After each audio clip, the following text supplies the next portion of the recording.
বন্ধুরা, ভোটের আগে অবশ্যই বেশ কিছু সরকারি চাকরির নিয়োগের খবর ছিল, কিন্তু শেষমেশ আমরা দেখলাম অবশ্যই পিএসসি ক্লার্কশিপ মিসলেনিয়াস সহ বেশ কিছু পরীক্ষার ফর্ম ফিল আপ কিন্তু এখনও ঘোষিত হয়নি। অবশ্যই যুবসাথীর ফর্ম ফিল আপ চলছে এবং বেকার যারা ছেলেমেয়ে রয়েছেন আমি অবশ্যই তাদের অনুরোধ করব তারা অবশ্যই বেকার ভাতার ফর্মটা ফিল আপ করে রাখুন। দেখুন, গভর্নমেন্ট যে স্কিম ঘোষণা করবে সেই সুবিধাটা আপনাদের নিতে হবে। তার কারণ পিএসসি চেয়ারম্যান নতুন নিয়োগ হয়েছে। আমরা খুব শীঘ্রই আশা করছি পিএসসি ক্লার্কশিপ এবং মিসলেনিয়াসের ইন্ডিকেটিভ অ্যাডভার্টাইজমেন্ট তো অনেক দিন আগেই বেরিয়েছে, ফাইনাল অ্যাডভার্টাইজমেন্ট বেরোবে এবং আবেদনপত্র গ্রহণ করা হবে। তো আপনার কাঙ্ক্ষিত চাকরিটা যতক্ষণ না হচ্ছে ততক্ষণ যুবসাথীর ফর্ম ফিল আপে কোনো রকম লজ্জা করার বিষয় নেই।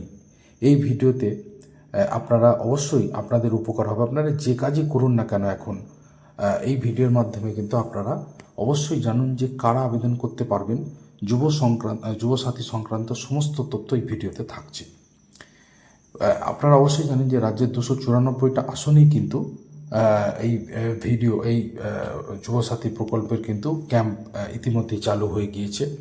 নির্বাচিত প্রার্থীরা প্রতি মাসে 1500 টাকা করে পাবেন এবং এই ভাতা সরাসরি উপভোক্তার আধার লিঙ্কের মাধ্যমে, আধার লিঙ্ক যে অ্যাকাউন্টে রয়েছে তার মাধ্যমে কিন্তু জমা পড়বে। তবে অবশ্যই আপনারা জানেন যে এই সুবিধা কিন্তু আজীবন পাওয়া যাবে না।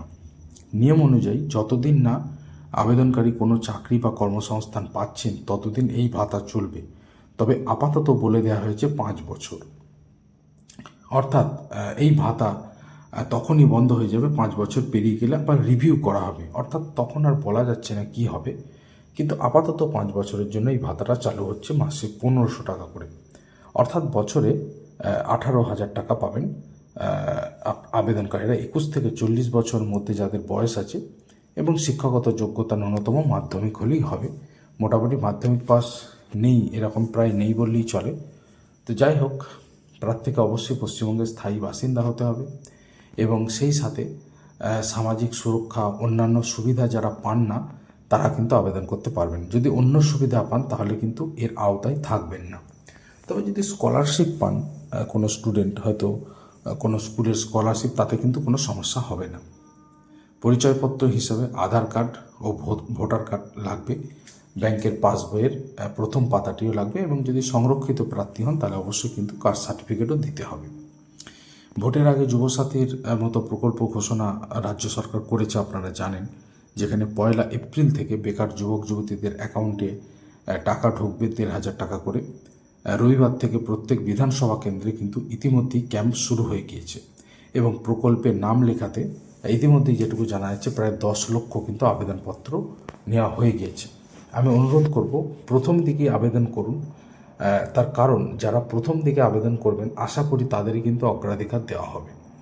তো এখন দেখে নিই যে কী নথি দিতে হচ্ছে। লাইনে দাঁড়িয়ে আবেদন পাশাপাশি অনলাইনেও কিন্তু এখন আবেদন করা যাচ্ছে। এই অভিযোগটা উঠছিল যে অনলাইনে কেন আবেদন নেওয়া হবে না। তো যাই হোক, রবিবার রাত থেকে আবেদনকারীরা নির্দিষ্ট পোর্টাল apas.wb.gov.in প্রবেশ করে নিজেদের নাম নথিভুক্ত করতে পারছেন। এছাড়া নির্ধারিত ক্যাম্প অফিস থেকেও হার্ড কপি সংগ্রহ করা যাচ্ছে। কিভাবে অনলাইনে আবেদন করবেন? প্রথমে নির্দিষ্ট পোর্টালে গিয়ে অ্যাপ্লাই অনলাইন বাটনে কিন্তু ক্লিক করতে হবে। মোবাইল নম্বর এবং ক্যাপচা দিয়ে ওটিপি ভেরিফিকেশন সম্পন্ন হবে, অর্থাৎ খুব ইজি প্রসেস। যেভাবে আমরা বিভিন্ন অ্যাপ্লিকেশন আজকাল ইনস্টল করলেই তারপরে এই ধরনের ওটিপি দিয়ে ভেরিফিকেশন করা হয়, তো এটা হয়ে গেলেই মূল ফর্মটা কিন্তু তখন স্ক্রিনে ভেসে উঠবে। তো তখন মূল ফর্মটা আপনাকে ফিল আপ করতে হবে, নাম, নিজের জেন্ডার, জন্ম তারিখ, তারপরে কাস্ট সার্টিফিকেট, এসসি এসটি না ওবিসি নাকি জেনারেল, সেগুলো কিন্তু নির্ভুলভাবে পূরণ করতে হবে এবং মাধ্যমিকের নথিতে আপনার যে বানান দেওয়া আছে সেই বানানটাই কিন্তু লিখবেন। তার কারণ বানানের ভুল হয়ে গেলে কিন্তু সমস্যা হতে পারে। বিশেষ করে নিজের নাম এবং বাবার নাম মাধ্যমিকের অ্যাডমিট কার্ডে বা মাধ্যমিকের সার্টিফিকেটে যা দেওয়া আছে অবশ্যই সেটা কিন্তু লিখবেন। এরপরে বাড়ির নম্বর, গ্রাম, জেলা, ব্লক, মিউনিসিপ্যালিটি যার যার ঠিকানা আছে আর কি, পিনকোড সহ সম্পূর্ণ ঠিকানা কিন্তু ড্রপ ডাউন করে লিখে নিতে হবে। মেনু নির্বাচন করতে হবে। সব কিছু করে নিয়ে যেমনভাবে ফর্ম ফিল আপ করে শিক্ষাগত যোগ্যতার ক্ষেত্রে সর্বশেষ পাস করা পরীক্ষার নাম, সাল, বোর্ড এবং রোল নম্বর দিতে হবে। প্রেজেন্ট অকুপেশনের ঘরে নির্দেশিকা অনুযায়ী এখানে সরাসরি বেকার বা নট এমপ্লয়েড লেখার পরামর্শ দেওয়া হচ্ছে। যদি আপনি পড়াশোনা করেন তবে স্টুডেন্ট, এবং যদি ছোটোখাটো কোনো কাজ করেন তাহলে টিউশন করেন তাহলে সেলফ এমপ্লয়েড নির্বাচন করুন। আধার লিঙ্ক করা অ্যাকাউন্টের আইএফএসসি কোড সহ অ্যাকাউন্ট নাম্বার খুব সতর্কতার সঙ্গে পূরণ করতে হবে। ফর্মের শেষ ধাপে অন্য কোনো সরকারি ভাতা যেমন কন্যাশ্রী বা ঐক্যশ্রী পাচ্ছেন কি না তা জানিয়ে এবং সমস্ত ডকুমেন্ট আপলোড করে ফাইনাল বাটনে কিন্তু ক্লিক করতে হবে। অবশ্যই আপনারা মনে রাখবেন যে অন্য কোনো ভাতা পাচ্ছেন না এইরকম কিন্তু বিষয়টা কিন্তু আপনাদের জানিয়ে দিতে হবে যে অন্য কোনো ভাতা আপনারা পাচ্ছেন না। আপনারা জানেন যে চন্দ্রিমা ভট্টাচার্য ইতিমধ্যেই মাননীয় অর্থমন্ত্রী ঘোষণা করেছেন যে 1,500 টাকা করে পাওয়া যাবে। তো অবশ্যই আপনারা যারা আপাতত চাকরি পাননি তারা বেকার ভাতার জন্য আবেদন করুন। আপনাদের নির্ধারিত চাকরির জন্য অবশ্যই প্রস্তুতি নিতে এটা সুবিধা হবে। ভালো থাকবেন সবাই।